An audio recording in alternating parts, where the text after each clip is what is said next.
Good afternoon, everyone. With me to my right is the woman who needs... Actually, she's not here. But another familiar face to my right, the state's epidemiologist, Dr. Christina Tantina. Great to have you with us. To my left, the superintendent of the state police, another guy who needs no introduction, Colonel Pat Callahan. We have Jared Maples of the Office of Homeland Security Preparedness, Paramount Guard, Chief Counsel, and a cast of thousands. Today is a big day for our vaccination efforts. Today, everyone who lives, works, or studies in New Jersey, ages 16 and over, is now eligible to be vaccinated. And a reminder that at this time, this may change, but at this time, those ages 16 and 17 can only receive the Pfizer vaccine, which has emergency use authorization for these individuals. And by the way, if you're 16 or 17, you must be accompanied by a parent or legal guardian to be vaccinated. Across the state, there are hundreds of locations where you can be vaccinated, from our 6 mega sites to the federally operated community-based vaccination center at NJ.com to hundreds of doctors' offices and local healthcare centers and pharmacies. Last check, my number is we're now well over 800 different locations. And as we have noted before, 98.7% of all New Jersey residents live within 5 miles of where they can get vaccinated. We encourage you to visit covid19.nj.gov/finder to locate a vaccination center near you. And since its launch a few weeks ago, the Vaccine Finder has been accessed by more than 1 million times. The Vaccine Finder updates multiple times an hour with information from multiple sites and lists appointment openings as they become known and available. Earlier this morning, the Vaccine Finder was showing 68 locations with availability, representing thousands of open appointments. Everyone who had registered online through the NJ vaccine scheduling system is now receiving their email notification about today's eligibility expansion. A total of 2.8 million email reminders were delivered as of noon. My family got several of them. More than 700,000 appointments have been booked directly through the NJVSS portal on our COVID-19 information hub. Now, we know the appointments listed as open this morning will likely fill up fast, and it may take a little time to find a slot as the vaccine supply continues to not quite stay up with the demand, especially in light of the continued pause in the administration of the Johnson & Johnson vaccine. But I assure you, your patience will pay off. Even with today's final expansion, millions of residents who had previously been made eligible have already received at least their first shots. We know that's now over 6 million shots in the arms, by the way. So we know that we are ready to keep pushing forward. With a total this morning of 2,507,736 fully vaccinated individuals, we are now well more than halfway to our initial goal of 4.7 million folks by the end of June. Over the past week, we continued to move the doses of the Pfizer and Moderna vaccines we received from the federal government to our vaccine centers to be delivered directly into the arms of New Jerseyans. Again, we're not spiking any footballs here. We are on a journey, and there are many of you still trying to get your appointments. But we continue to rank among the very top in the nation in the 4 key metrics for evaluating our vaccination program: the percent of doses received getting into the arms of residents, the number of doses we are administering daily, the percentage of residents who have received at least a first dose, and the percentage of our total population who are now fully vaccinated. And as I've noted before, many of the states ahead of us, and there's no disrespect to them, don't have populations that in some cases can compare with places like Bergen County or Essex County. So we are truly setting a national example here in New Jersey. I'll get to all the other numbers in a minute, but first I do want to acknowledge that this is National Volunteer Week. So with that, I want to give a shout out en masse to all of the volunteer advocates from the Office of the Long-Term Care Ombudsman, who have been a lifeline throughout this crisis for residents in our nursing homes.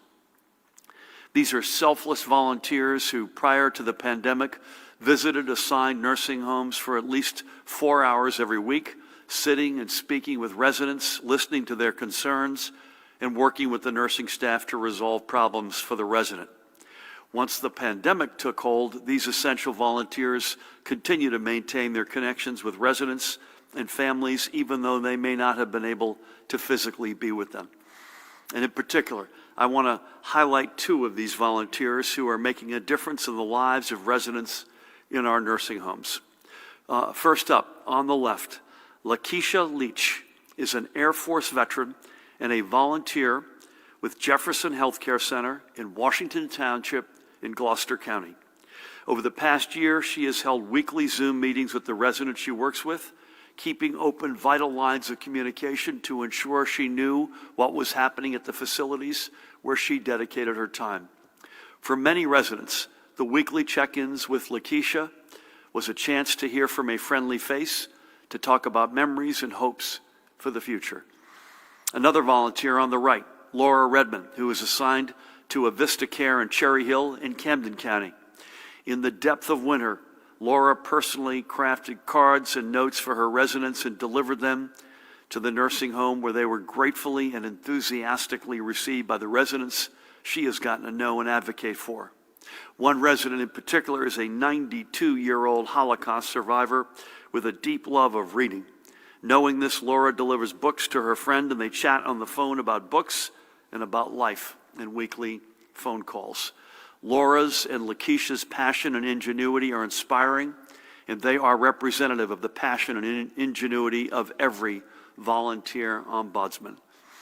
State long-term care ombudsman Lori Brewer is always looking for volunteers, and if you are interested in serving as a lifeline to the residents in our nursing homes, I encourage you to call, not Lori necessarily directly, but call the Ombudsman's office. And that's the number, 1-877-582-6995. That's 877-582-6995. Again, to Lori Brewer and her entire team, staff, volunteers, Laura, Lakeisha, and many like them, thank you. And to every New Jerseyan who has given their time over the past year to support their community, I also thank you. You've heard me say it many, many times. We are a family, a large, diverse, sometimes boisterous, but always close-knit family. It has been the efforts of so many of you in the many ways you have volunteered who have made our family stronger and more resilient. So to each and every one of you, I say thank you. Now let's review the rest of today's numbers. First, I want to take a quick look at the latest from our schools. As the school week opens, we've got 186 districts, and you can read this in front of you, that are all in person. That's 170,000 students. That's moving in the right direction. Another 887,000 students are on a hybrid schedule. Again, that's an increase of 77,000 since last week. The numbers on all remote is 69 with roughly 219,000 students. That's down a bunch of districts and more than 100,000 students from a week ago. And finally, 78,000 students are in 30 districts or schools which have a mix of all of the above. And this is a decrease of a couple from last week. I should note that pre-K through grade 2, students in Camden started on a hybrid schedule today, and I joined their educators in welcoming them back. Switching to tests, we are reporting an additional 2,323 positive, either PCR or presumed positive antigen rapid test results. With these numbers, the statewide rate of transmission today is 0.92. The one-day positivity is 8.18. That's based on 42,217 PCR tests recorded last Thursday. Our census in our hospitals last night, 2,062, 1,948 of whom were confirmed COVID positive. Of that universe, 435 patients were in our ICUs, and 250 of them required a ventilator. Across the day yesterday, 208 live patients were discharged statewide. 233 patients were admitted in our hospitals. These are not confirmed. Reported 24 in-hospital deaths. And with the heaviest of hearts, today we must report an additional 18 deaths that are in fact confirmed to be from complications of COVID-19. We have lost more than 25,000 New Jerseyans over the past 13 months. That's a combination of 22,569 confirmed and 2,592 probable losses of life due to COVID. And to ensure that these blessed souls never just become a number, let's take a minute, as we do every day, to honor the lives of 3 who we have lost recently. I want to begin today by remembering Newark's Kenneth Richardson. Kenneth was 72 years old. He was a Brick City native, born and raised, a graduate of Barringer High School, and a standout athlete who would be enshrined in the Newark Athletic Hall of Fame in the year 2010. He had a varied career, starting in high school when he would make sandwiches at a catering company. He drove trailers. He worked for the city of Newark. But for the past nearly 16 years, he had been a field compliance inspector in the Grants Administration Department for the Schools Development Authority. Kenneth leaves behind his wife, Jerlene, with whom he had celebrated his 50th wedding anniversary this past February. He's also survived by 2 of his and Jerlene's children, Kenneth and Nicole, and I had the great honor of speaking with Jerlene, Kenneth, and Nicole last Wednesday. He was sadly predeceased by his daughter, Kim. He also leaves behind his grandkids, Kayla, Kyla, Kanaya, Damaya, Gregory, and Elijah, and a great-granddaughter, Kennedy. And of course, he leaves behind the members of his SDA family who will remember him fondly, and I want to thank Joy Johnson and Manny De Silva for bringing Kenneth's life and loss to our attention. For everything across a lifetime of commitment to Newark and our state, we simply say, thank you, Kenneth. May God bless and watch over you, the family you leave behind, and your many friends. Next, this one's tough as nails. We remember Piscataway's Billy Burke on the right and his father, Bill Burke of Hillsborough, on the left. They were both longtime Staten Islanders who had made Jersey their home over the past several years. Billy Burke was a retired member of the New York City Fire Department. It was a lifelong dream of his to be a firefighter. And he spent significant time as a member of the FDNY team that worked at the site of the World Trade Center following the September 11th attacks. Following his retirement from the department, he started his own trucking company, William Joseph Trucking, which, while keeping him busy, also allowed him to spend more time with his family, to coach youth basketball and baseball, and attend dance recitals. Billy had only moved to Piscataway 3 years ago.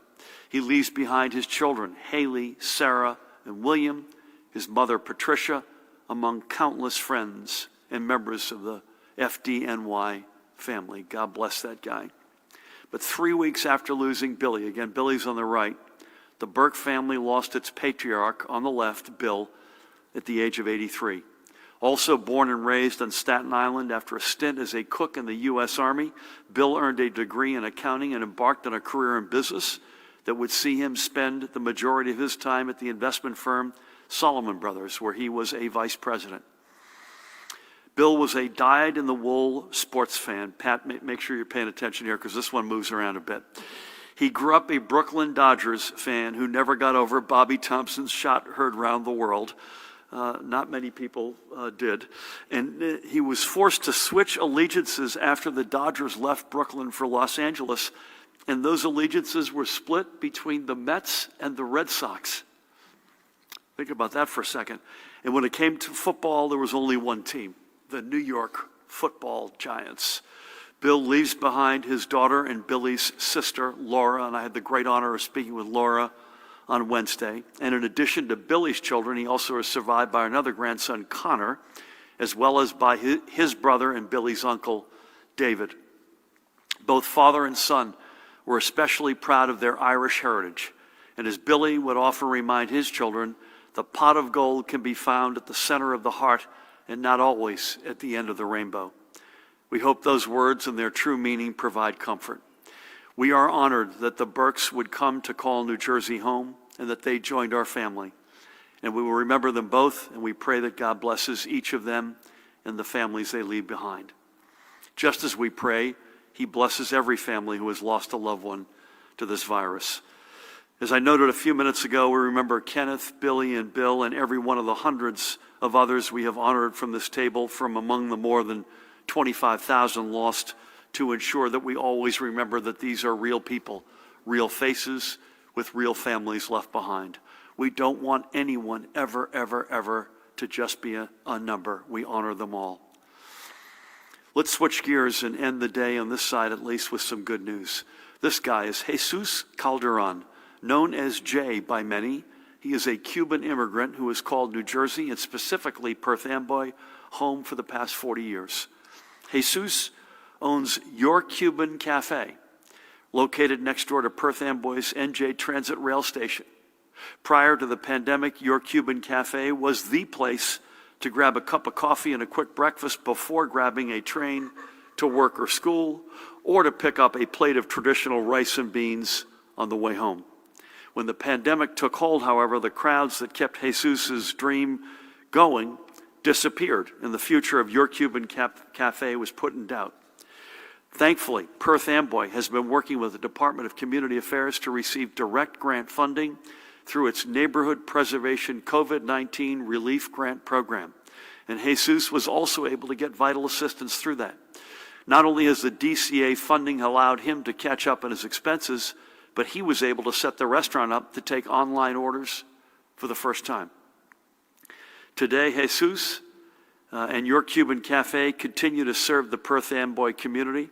I had the opportunity to catch up with him last Wednesday, and I know he is ready to welcome back all, not just some, but all of his old regulars and then some. Check him out, 225 Smith Street in Perth Amboy. It is worth checking him out, I promise you.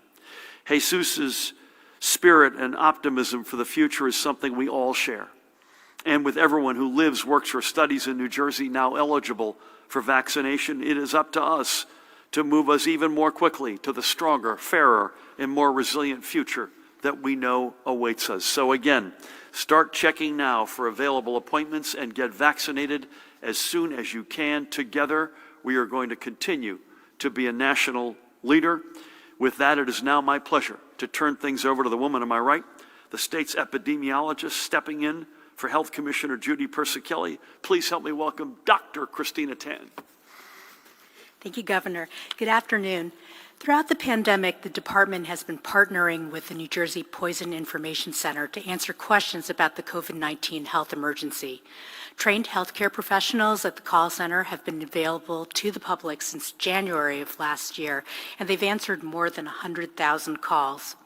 They continue to answer COVID-19 health-related questions, many of which lately are about the vaccine. The call center is there for residents of our state when they have concerns, and you can reach them 24 hours, 7 days a week at 1-800-962-1253. So moving on to the department's daily report, there are 1,936 reports of CDC variants of concern in New Jersey. 1,815 of these reports are the B.1.1.7 variant, the one that had the variant that had emerged from the UK. Additionally, there are 36 reports of P1 variant, the variant emerging from Brazil, 3 reports of the B.1.351 variant from South Africa, and 82 reports of B.1.427 and B.1.429, the variants that had emerged out of California. The increase in the number of variant cases reported today is due to previously unreported sequencing results from commercial laboratories. Since the last briefing, there has been 1 new report of multisystem inflammatory syndrome in children. There are 115 cumulative cases in the state, and 1 of these children is hospitalized. At the state's veterans' homes, there are no new cases among residents. At the state's psychiatric hospitals, there are 2 new cases among patients, 1 at the Trenton Hospital and the other one at Ann Klein Hospital. Regarding daily percent positivity as of Thursday, April 15th, for the entire state, the percent positivity is 8.18%. In the northern region, 8.17%, central region, 7.81%, and the southern region, 8.91%. And that concludes the daily report.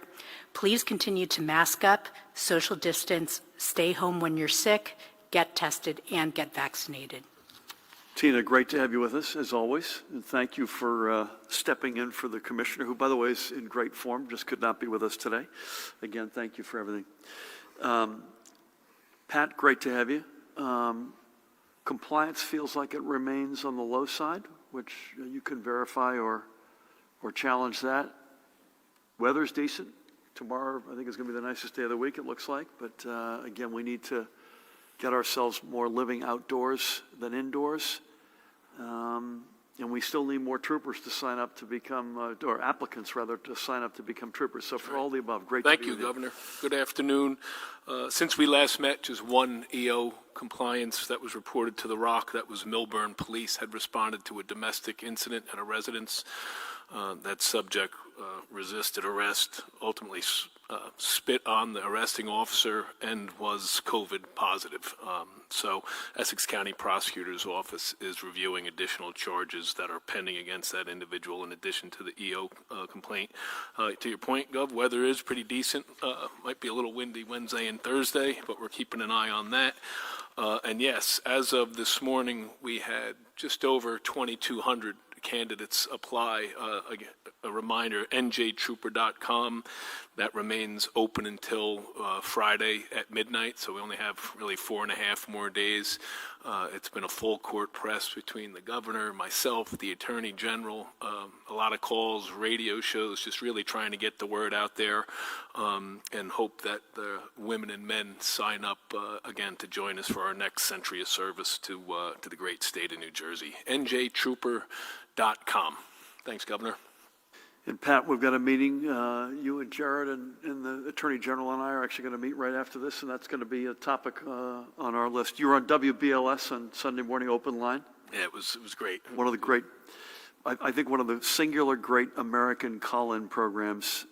Just an incredible, with a lot of reach, by the way. So God willing, that'll bear some fruit. That was just yesterday morning. So yeah, it was 8 o'clock yesterday. 8 o'clock yesterday. So when does the deadline end again? This Friday, the 23rd at 11:59. So again, this pool of candidates will probably make up the classes starting in January of next year. Got it. Thank you.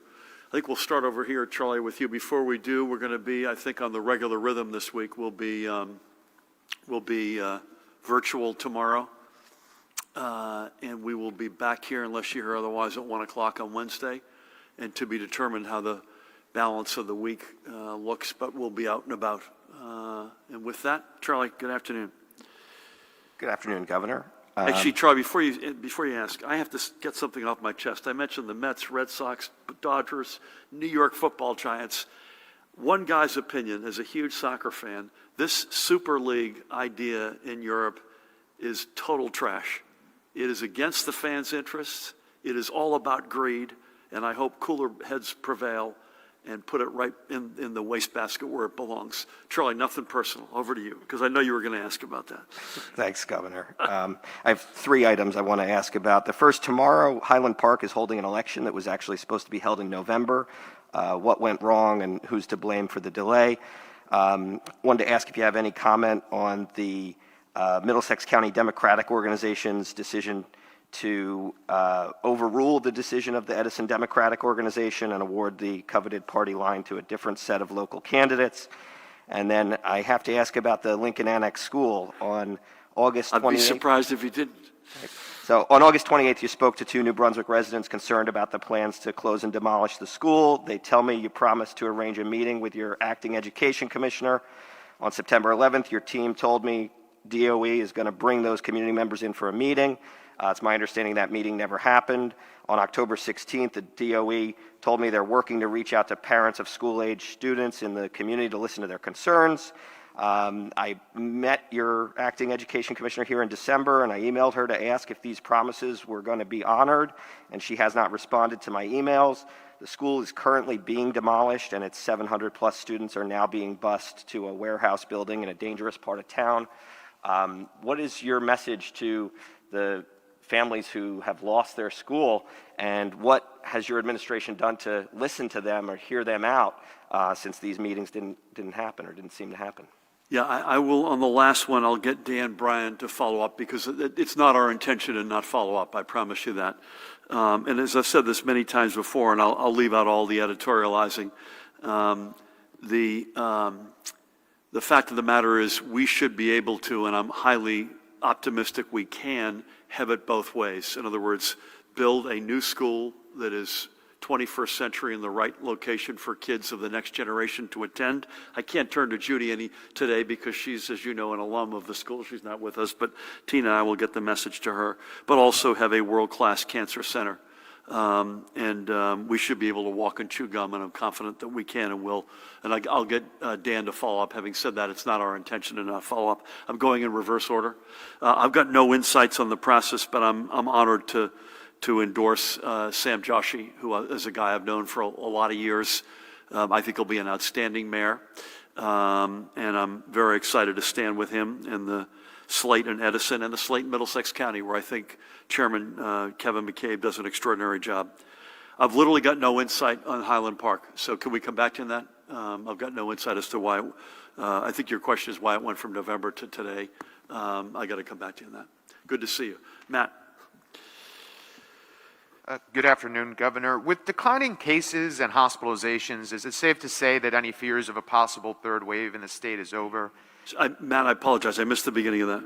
Well, with the declines of new cases and hospitalizations, is it safe to say that any fears of a possible third wave in the state are over? Last week, you said you owed residents guidance on proms and graduation. Some of those events are already starting to happen, and at college graduations are less than a month away. What sort of changes can people expect? And tomorrow will mark 2 weeks since more than 24 undocumented immigrants and allies began their hunger strikes. Is your office planning to continue conversations with advocacy groups, who say that the $40 million isn't enough? And is there any plans for talks with the legislature about bumping up that amount of funding? Matt, I'll answer and then maybe ask Tina to come back on the first one to weigh in. She's far more qualified than I. I do like, it's baby steps, but I do like, and I think we like, the fact that numbers are slowly beginning to go in a better direction. The RT slipped a little bit today, but when I say a little bit. But if you look at hospitalizations over the past number of days, ICU, ventilator use, it's slowly but surely beginning to go in the right direction. For my taste, at least, it's too early to declare victory. And we still have this naggingly high positivity rate. On weekends, it's low double digits, and weekdays, it's high single digits. So, but again, slowly but surely. And when you have over 6 million shots in the arms, over half the 4.7 million adults, we want to get vaccinated. Having been vaccinated, the weather getting a little bit better to allow us to live more of our lives outside, that's all cause for quiet, cautious optimism. Guidance, I would hope soon. I'm not sure it'll be this week, but we actually have a meeting on this very topic this afternoon. But too early to give you an answer on proms, graduations, and other summer stuff. I think on our list there's day camps, for instance. So we want to hit several things.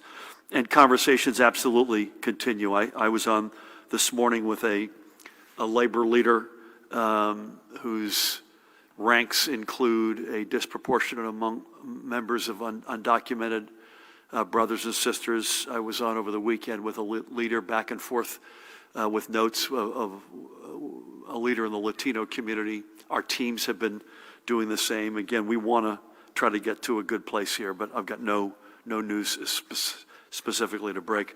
Tina, how do you feel about the numbers of late, and where do you think we are right now?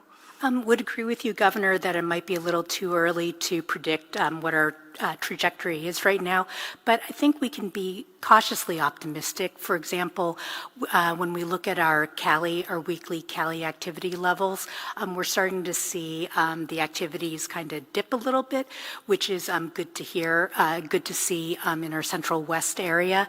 But right now, New Jersey, as well as the rest of the country, we kind of remain in this really delicate balance between trying to balance. We've got a context of widely circulating virus that's still out in the community. We always hear about the New Jersey numbers, but we have to remember that nationally we're seeing about 67,000 new cases a day, rolling average, 7-day rolling average. So that's a lot of disease activity. But at the same time, there's a delicate balance balanced with the number of vaccines increasing over time as well. But we have to remember that that's why we have to still continue to keep up our guard, that even though, we're getting our vaccination rates, our vaccination coverage up, that doesn't help with the immediate issue that we've got a lot of a virus still circulating in the community, that, whatever we do right now for vaccination, the great coverage that we're doing, that will have an impact a couple weeks out versus what we have to do now with our, again, sounding like a broken record, the social distancing, the masking, the washing your hands, the staying home when you're sick, just continuing those efforts until, we reach a better spot with all of our different metrics and with our vaccine coverage. I also, Tina, saw an implication, at least from Tony Fauci yesterday. In fact, I think he was explicit about it, that he was hoping that J&J would come back online as of Friday in some form. And we've talked about this here. That form, an obvious form might be, and I'm saying might be because we don't have any insights, but okay for everybody except for childbearing age women who are in that range. So we shall see. We still need J&J, assuming it's safe and it checks all the boxes. We still need it as it relates especially to equity, to get to hard-to-reach places and communities and persons that a two-dose vaccine regime makes it really hard to do. Thank you. Alex, good afternoon. Good afternoon. For Dr. Tan, since you're sitting in for the commissioner today, do you have numbers on our weekly supply of Pfizer and Moderna vaccines for this week, and if it's going to be higher or lower than we've seen in previous weeks? For you, Governor Murphy, New York State has passed a law repealing blanket immunity for nursing homes and healthcare providers. You signed a bill that was similar but not identical a year ago, extending immunity to healthcare professionals. Do you think the legislature should revisit the immunity issue? And the wording in the bill is a little bit vague. Could that immunity bill apply to nursing homes if they're bad actors like the ones you've talked about? Israel has removed its outdoor mask mandate. Are you considering something similar? Because it's been shown that there's very little outdoor transmission of coronavirus. Similarly, the CDC said that there's a 1 in 10,000 chance of getting COVID from a surface. Are these cleaning efforts that folks, including your office, are doing, like cleaning pens after a bill signing, hygiene theater at this point, and should they end? And lastly, for the Colonel, do you have any concerns or preparations for the aftermath of the Derek Chauvin verdict? And have you watched the Dante Wright video, and what do you think of it? I've never heard the phrase hygiene theater. I have to just say there's a first for everything, and that was the first. No particular. Do you have the dose? Can we come back to on doses? They have stayed, though. Pfizer and Moderna have been steady, either flat or modestly up, and they've stayed that way for a couple of months, at least. And so we'll come back. Dan, will you help me with that? No comment. No comment. I've got no insight on the immunity. I've got no insight in terms of any steps we might take. But I also I'm not read into the New York law. So if you can bear with us on that, I'm not sure we're gonna have a whole lot to say. Israel's done an extraordinary job. Period. I mean, if you look at every metric, they've done an extraordinary job, particularly most recently in vaccinating. But we're not there yet on changing our mask mandates. I hope we will be. But it's, first of all, it's a much warmer weather country than we are state right now, so they can live. I've been there a bunch of times. I can tell you right now, in mid to late April, they are outdoors in a big way, and we're not quite there yet. And we also have a rate of transmission that is much higher than in Israel right now, but I would hope we'd get there. I just can't tell you when. Surfaces, Tina, I'm going to continue to be in the category, better to be safe than sorry. We don't do it for theater, I promise you that. There is a fair amount of mounting evidence that surfaces are not our challenge. You'll remember a year ago, we had in the spring pitched discussions and debates about playgrounds in particular. I think we're beyond the point where we think that's a prime source of infection, but I think we're still going to be better to be safe than sorry. You good on that, or I want to make sure? Yeah, CDC has recently updated its cleaning and disinfection guidance. That, it's absolutely correct that there is mounting evidence that, surfaces, fomites, aren't really the main mode of transmission. But that said, you still have to clean, you still have to follow routine efforts, particularly for high-touch areas. But, some of the processes can be somewhat modified. And again, I think that's one that's going to get better, probably faster in terms of what our mindset looks like. Pat, Alex had a question about the Chauvin trial in Minnesota, which feels like it's coming to a head. Any comments you want to have there? If we've been in the last few weeks constant communication. I think this is a case where we can't over-communicate, and that includes from the governor's office, urban city mayors. This morning we're on 3 separate phone calls, law enforcement, county prosecutors. I've been in touch with the colonel of the Minnesota State Police, U.S. Attorney's Office, FBI, all of our national intelligence partners, certainly Director Maple's shop. So like last summer, we just want to be prepared, and we saw a lot of mass gatherings, very peaceful ones, and we hope that that remains true. So we're certainly monitoring that, and we'll be watching as that verdict comes out. And I have watched the Dante Wright video. It was tragic.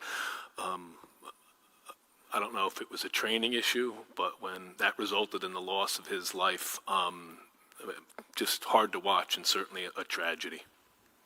As we've said many times, every loss of life is a tragedy, period, full stop. I think one of the things that, Pat, I think you and the Attorney General and Jared, faith leaders, how many members, Jared, of your faith council these days? 3,500 members that are in a regular rotation of conversations, and the deepening of engagement between law enforcement and the communities they serve you never take literally anything for granted. I know you guys don't, but that has served us well to date, and God willing, it will continue to. You're good, sir? I assume you are. You got anything?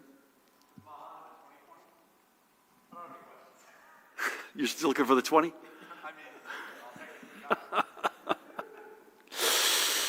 Okay, I maybe try to find a beer or something like that. We'll something in kind. Thank you. Dave, good afternoon. Hi.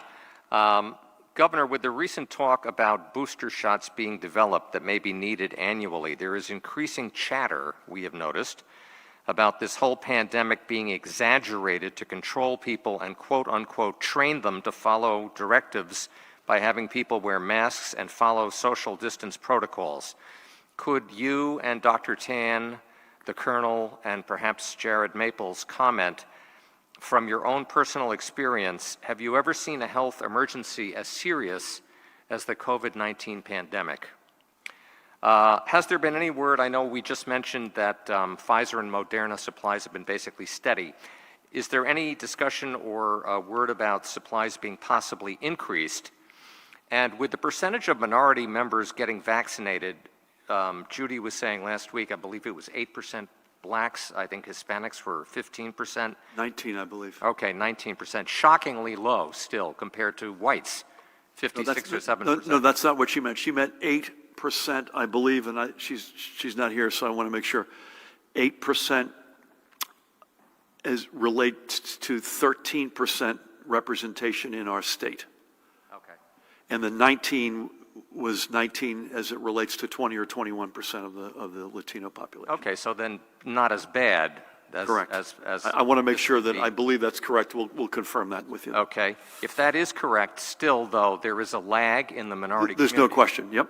So what kind of efforts, if any, have you guys discussed, or are there plans in the work to try to increase this?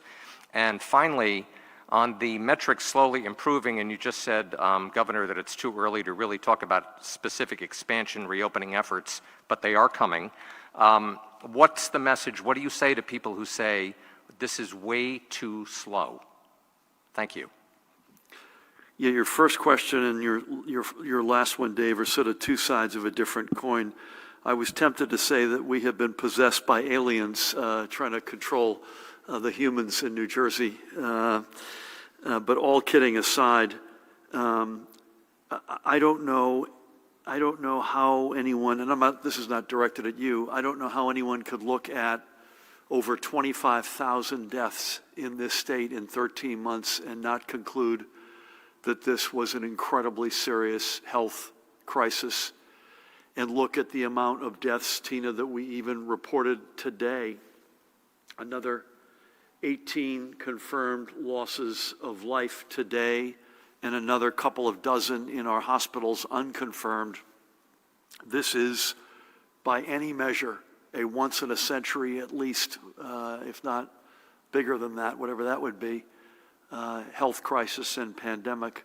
And we're not out of the woods. And that gets to the question of the slowness. I would love to be a less dense state that has warmer weather more often in the year as it relates to a pandemic. I love how we're situated in normal times. Our density, our location are two of our great attributes when you're talking about most of what New Jersey's about away from a pandemic. But in a pandemic, our density, our proximity to New York City, it's not just the densest state in the nation, the densest region. We've been indoors for most of our lives the past, now going 4 to 6 months. We just don't have the latitude that other states that don't have that density and don't have that weather reality have. Again, I love our location. I love our weather patterns for everything, frankly, except the pandemic.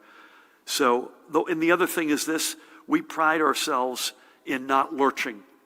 In other words, opening up a capacity and then going back. We haven't done it once. We came close on indoor dining leading up to the 4th of July, which sadly had to get postponed for health reasons until Labor Day, but we haven't done that once. And I think that should be a badge of honor for New Jersey, not just for us, but for all of us. That folks, proprietors, look at and that's not to say there may not be people who are getting away with stuff when we're not looking, but enforcement is high. And most people, if you measure by the compliances, remember like 6 months ago, you had like 13, 15 in one press conference, and we were doing more press conferences a week. So I would just say it's to everyone's credit that we've been able to do this as incrementally. And again, I want to get out of this as much as anybody. And I continue to believe, Dave, that Memorial Day brings us to a dramatically different place. I don't have any sense that the supply of Moderna and Pfizer is going up meaningfully. Having said that, assuming Dr. Fauci is right and we get J&J back at least to some degree, and Pfizer and Moderna stay steady, I reiterate what we've been saying now, Tina, for a couple of weeks. I have complete confidence we'll be able to get to our goal of 4.7 million adult New Jerseyans vaccinated by the end of June. I would hope even before. In the black and brown community is an incredibly important question, and I'm glad you raised it. Again, J&J, it's not just the total supply that is impacted when one of these vaccines come off.